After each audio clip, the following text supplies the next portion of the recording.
বইমেলায় যাবো যাবো বলতে বলতে ফাইনালি বইমেলায় চলেই আসলাম। বইমেলায় এসে কি বই কিনলাম সেটা দেখতে হলে আমার পুরো ভিডিও দেখতে হবে।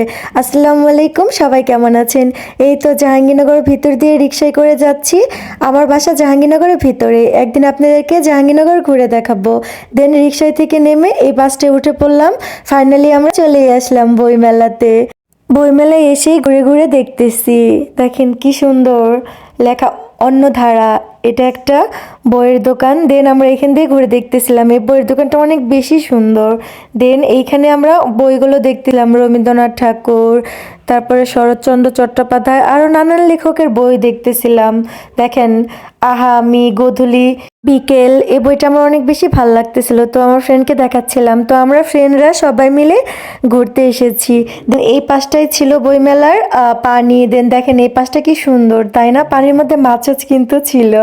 তারপর আমরা এই পাশটায় চলে আসি জ্ঞানকোষ প্রকাশনী, তারপর অনুপ, এই বইয়ের দোকানগুলো ঘুরে ঘুরে দেখতেছিলাম। তারপরে চলে আসি একটা বইয়ের দোকানে।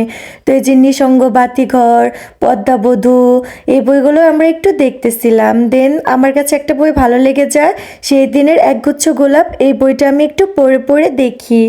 দেন এই বইটা অনেক বেশি সুন্দর। তারপর আমরা সামনের দিকে চলে আসি পুঁথিনিলয়, আরও নানান ধরনের বইয়ের দোকান। আমার তো অনেক বেশি ভালো লাগতেছে বইমেলাতে এসে, নানান ধরনের বই পড়ে দেখতে পারতেছি। দেন তারপরে আমরা সামনে দেখি একটা গল্পের বইয়ের দোকান। আমার তো গল্পের বই পড়তে অনেক বেশি ভালো লাগে।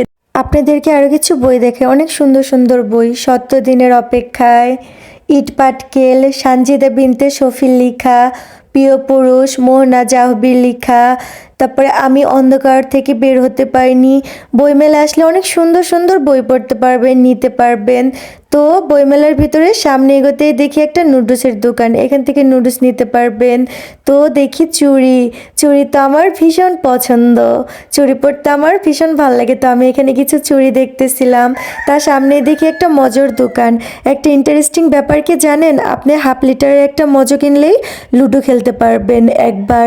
তো আপনি যদি 6 ফেলতে পারেন তাহলে 6টা মজো ফ্রি পাবেন। বিষয়টা ভালোই, তাই না? আমি আজকে এই বইটাই নিয়েছি। বইটার নাম হচ্ছে তবুও মনে রেখো। বইটা আমার কাছে ভীষণ ভালো লেগেছে। আজকের মতো এ পর্যন্তই। সবাই ভালো থাকবেন। আল্লাহ হাফেজ।